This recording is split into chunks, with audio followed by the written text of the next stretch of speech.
kind of gotten hooked on Kansas the last few years for whitetails. Hey, who wouldn't? It's a great place to hunt big whitetails, big bucks. And not just garden variety bucks, but you're gonna have a chance in a lot of locations to see a true giant there. A buck that'll go over 150 inches, maybe even hit that magical 170 mark. Now the big thing about Kansas is trying to find a location to hunt. It's not overrun with public land like some of the states just a little further to the west.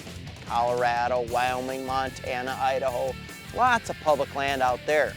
Kansas is a typical Midwest style location where you have small plots of public land and a lot of private.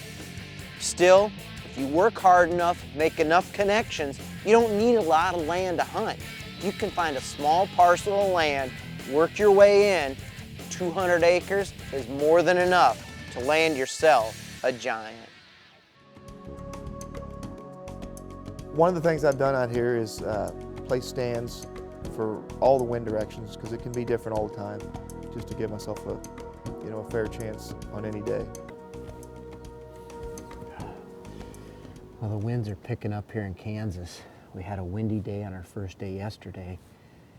The wind's not necessarily bad. I like a little rustle in the leaves. Gives you cover to shoot, draw back, move. It puts a big mature buck in his hidey hole fast. So we're not seeing a lot of movement this morning. We've seen 4 or 5 or so does and fawns. I think it's gonna be a tough day today, and hopefully these winds are gonna die down. The forecast is for cold, nice days, the next 4 or 5 days. And they should be good bow hunting days.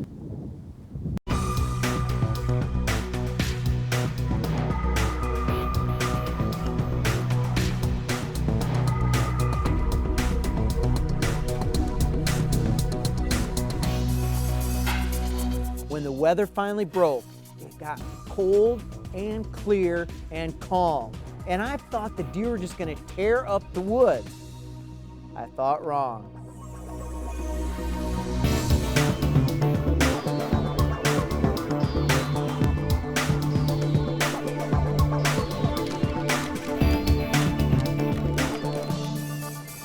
You know, spending hours in a tree stand can be kind of tiresome on the old derriere. So what I try to do is have my stand set up so I can stand in the stand, maybe even lean against a tree.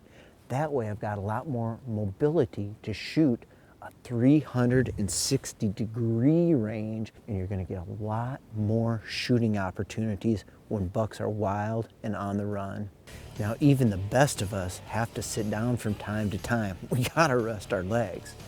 But make sure when you set your stand up that when you do set down, the stand doesn't creak. Because believe it or not, you can get away with quite a bit of movement, and you have to rest, but make sure there's no noise, and you should be able to get up and again, make that big 360-degree swing when the time is happening. Now that the weather is cooperating, will the deer? Right here, coming up. Stay tuned to find out.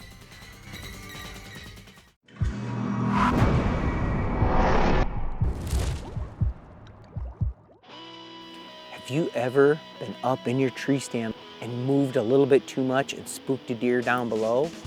Yeah, me neither.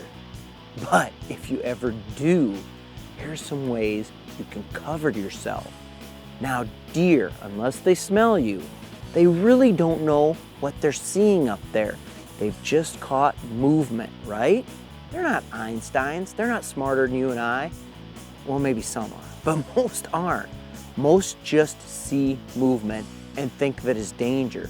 So the next step is to give them a reason to not think it's danger. So how do I do it? Well, I use animal sounds. You know, the animals that live up in a tree? Owls, turkeys, squirrels, you name it. Anything that's in your part of the woods that lives up in a tree, you can make that noise and maybe fool them. When I was younger, this is all I did all the time to get a deer to kind of ignore that he might have saw something up in a tree. That's a squirrel, in case you didn't get it. Now some of the other sounds you can use, owl. You can get these owl hooters all year long in turkey hunting sections of your sporting goods store. Practice different owls that live in your neck of the woods. Another thing you can do, turkeys. Don't turkeys fly up into the tree at night, and in the morning they're up there doing a little chatter about prime time when the deer are beginning to move?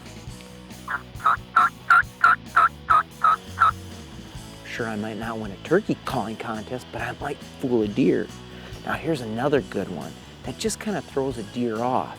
It's a new call by Hunter Specialties called the cruncher. Cruncher, crunching, acorns. Sounds like a deer down below munching on acorns. These are just all things you can do just to give that deer one little bit a hint of doubt that what it saw up in the tree was nothing than good old Mother Nature going at its finest.